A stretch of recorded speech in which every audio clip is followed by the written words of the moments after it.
So let's talk about Bumblebee. It's a movie directed by Travis Knight. It's from 2018. Came out right in that period when Haley Steinfeld was in everything. Well, she was in Spider-Man Into the Spider-Verse and also Bumblebee. So let's talk about it because I was really thinking this is just E.T. with Transformers. But after seeing, Transformers Rise of the Beasts, I really, think that Bumblebee, as simple as it is, as recycled as it is, it's a good movie. It's very safe. Let's get that out of the way. It, kind of avoids all conflict. In fact, it could have had a much better final battle. That's the one thing about this whole movie that I really felt was kind of missing. It it has such a great, sense of pacing. It has that Stranger Things kind of ambience where it's just vibes. I mean, really, it benefits from an 80s setting. You're taking the Transformers franchise, which has been dominated by Michael Bay's style.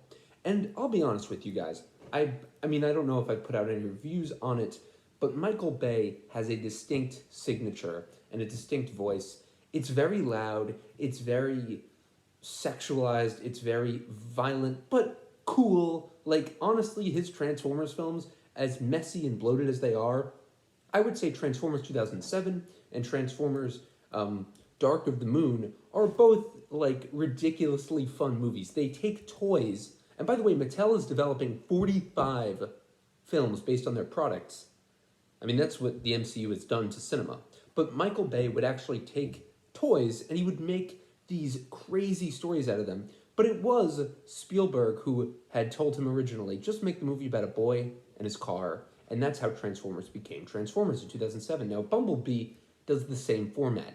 However, it does remove a lot of the unnecessary Michael Bayisms from it. And this is the first Transformers film to not be directed by Michael Bay, so it kind of makes sense that it's going to be clean, more just simple. The jokes aren't going to be as edgy, and like Michael Bay in the first 5 minutes of his Transformers movie called out toxic masculinity, had Megan Fox say, "I'm not your little bunny," and she fixed a car. And that was only in like the introducing act. So like this movie avoids all those. It's very cliche filled. It has the bullies.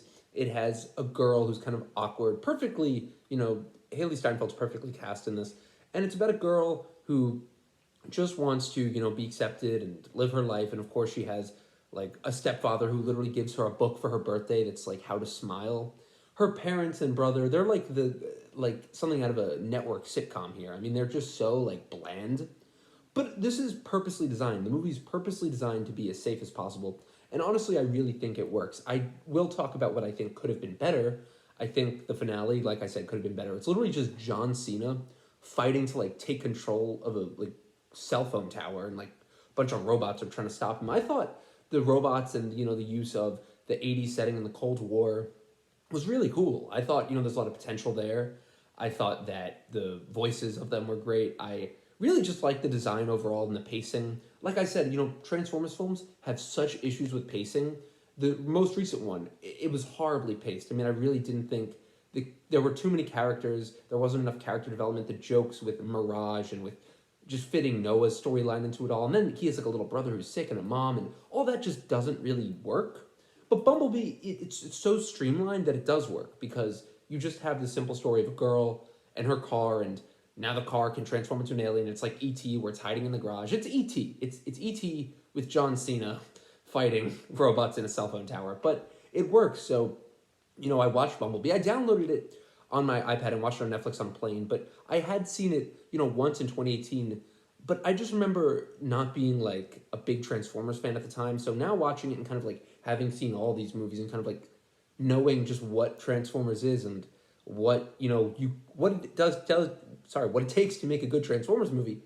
I was happy with it. I thought it was good, and I really enjoyed Bumblebee. This is what I would like to see from future films. Not that they keep it all so safe, but make like a fun couple entries. It's obviously hard when you have so many Transformers characters. This works because it's just the one Bumblebee character, but it really did work. And I think for the future films, you can really just learn from streamlining your story.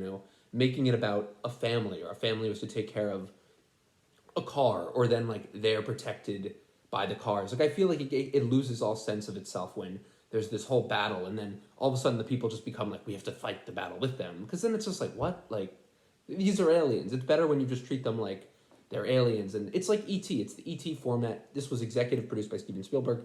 You could tell, and it was just very enjoyable. So I really like Bumblebee. Let me know what you guys think of it, or if you look forward to more Transformers films. And thank you so much for watching. See you guys later.